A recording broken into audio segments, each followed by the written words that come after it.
Hello friends, this video on dual nature of radiation and matter part 11 is brought to you by examfear.com. No more fear from exam.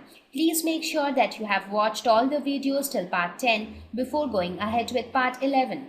So now this wave nature of matter also had very important applications. These applications were mostly in the higher fields of study of physics. Like you have something called modern quantum mechanics. I'm sure you would have never studied of quantum mechanics at this level, but if you study physics later in your life, you'll see that when you go for your higher studies, you'll study this very interesting branch of physics called quantum mechanics, which is very different from your classical mechanics. So far you have learned classical mechanics, where you assume that mass of an object is constant. The object, you can measure the position of the object clearly, you can measure the velocity of the object clearly. So it is all straightforward, but classical mechanics is something which is not reality.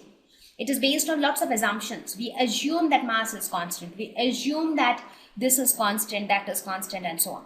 But when you actually go into quantum mechanics, you actually see things, how things are in reality, how things are in nature. So anyways, we'll not go into that. But what I'm trying to say is this wave nature of matter, this de Broglie's hypothesis, Heisenberg's principle, they all set the first stones towards quantum mechanics. Electron microscopes, they are a very important application of whatever we studied so far. Electron optics is again another branch which has evolved from these basics, that is, which have evolved from this dual nature of radiation and matter. So now that we are done with our lesson, let us go ahead and try to solve some problems. So let us look at the first problem. It says that the photoelectric cutoff voltage in a certain experiment is 1.5 volts. What is the maximum kinetic energy of photoelectrons emitted? So in this case, the stopping potential is given as 1.5 volts, right? Cutoff voltage is nothing but the stopping potential. So what is cutoff? Remember, understand and then do things. So what is the stopping potential? At this potential, the photocurrent becomes zero. So photocurrent becomes zero at this potential. So that means this is the potential at which even the electron, which is the photoelectron, which is moving with the maximum kinetic energy. That means the maximum kinetic energy of the photoelectron should become equal to the energy provided due to this stopping potential, that is E into V naught, right? So therefore we can say what is E? E is nothing but 1.6 into 10 to the power minus 19 to V naught is 1.5. So this comes out to be 2.4 into 10 to the power minus 19 joules. So this would be the maximum kinetic energy of photoelectrons emitted, because this is my emitter and this is my collector. So photoelectrons are emitted from emitter, right? So when we say cutoff voltage, that means there is no photocurrent. That means there are no electrons reaching the collector. That means the electron which is having the maximum kinetic energy, that electron is also not able to reach the collector. So the work done by the stopping potential is equal to the maximum kinetic energy of the photoelectron, right? Okay.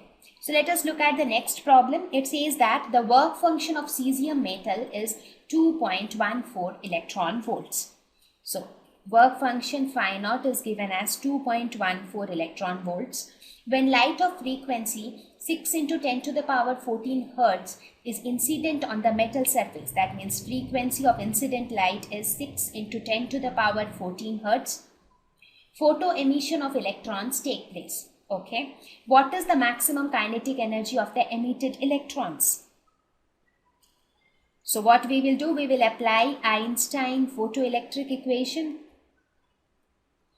So Einstein's photoelectric equation says that H nu, that is the total energy supplied to the electron or the total energy carried by the photon, is equal to work function plus maximum kinetic energy of the photoelectron, right? This is my Einstein's equation. So from this we can calculate K max is equal to H nu minus phi naught So H is 6.67 into 10 to the power minus 34. Nu is 6 into 10 to the power 14 minus phi naught. That is 2.14 electron volt. So this is an electron volt. Let me convert this also in electron volt. So to convert into electron volt, we will divide by 1.6 into 10 to the power minus 19. So this gives me 0.345 electron volt. So this would be the maximum kinetic energy of the emitted electrons. In the second part, it asks us to calculate the stopping potential. So what is the relation between stopping potential and kinetic energy? E V naught is equal to K max. Therefore, stopping potential becomes equal to K max divided by E. So K max is 0.345 electron volts. So let me convert this electron volt into joules because E also will be in coulomb.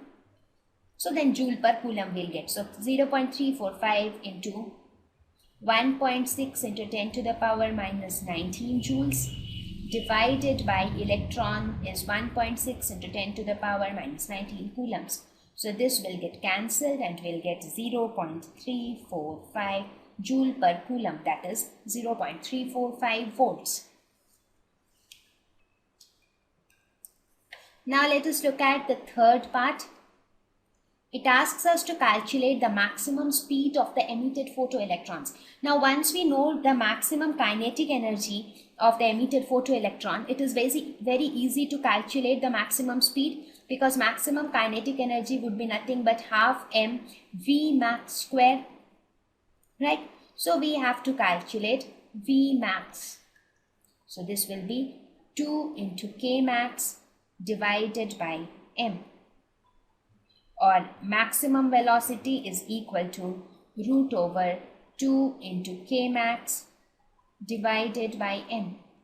So this we can write it as 2 into maximum kinetic energy, which we calculated as 0.345 electron volt. Let me convert it into joules.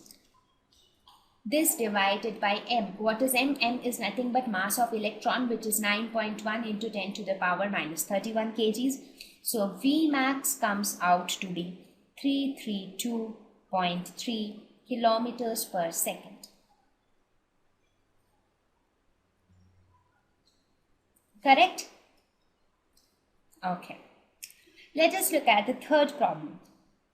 It says that the energy flux of sunlight reaching the surface of the earth is 1.388 into 10 to the power 3 watt per meter square. Okay. So let me denote the energy flux as phi, which is given as 1.388 into 10 to the power 3 watt per meter square. Right?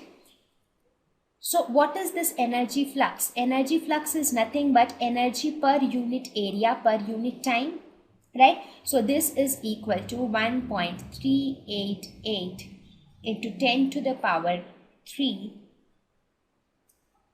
joule per meter square per second, because joule per second is watt, right? So this is joule per meter square second.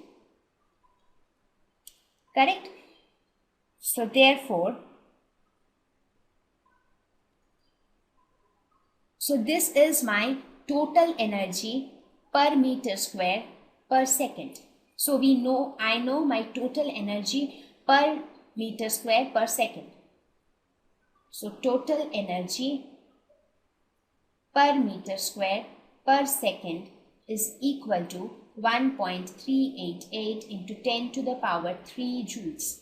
Right?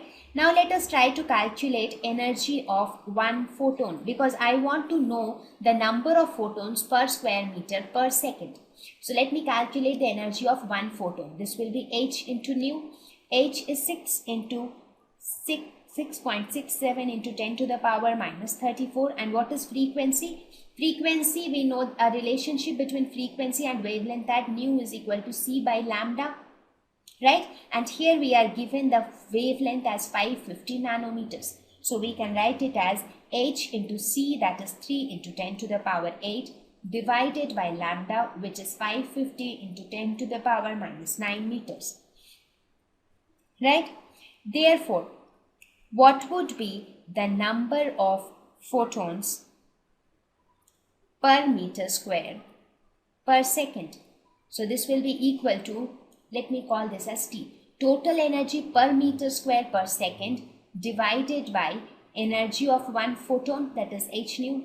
So this will be 1.388 into 10 to the power 3 divided by 6.67 into 10 to the power minus 34 into 3 into 10 to the power 8 divided by 550 into 10 to the power minus 9. So this comes out to be 3.84 into 10 to the power 21.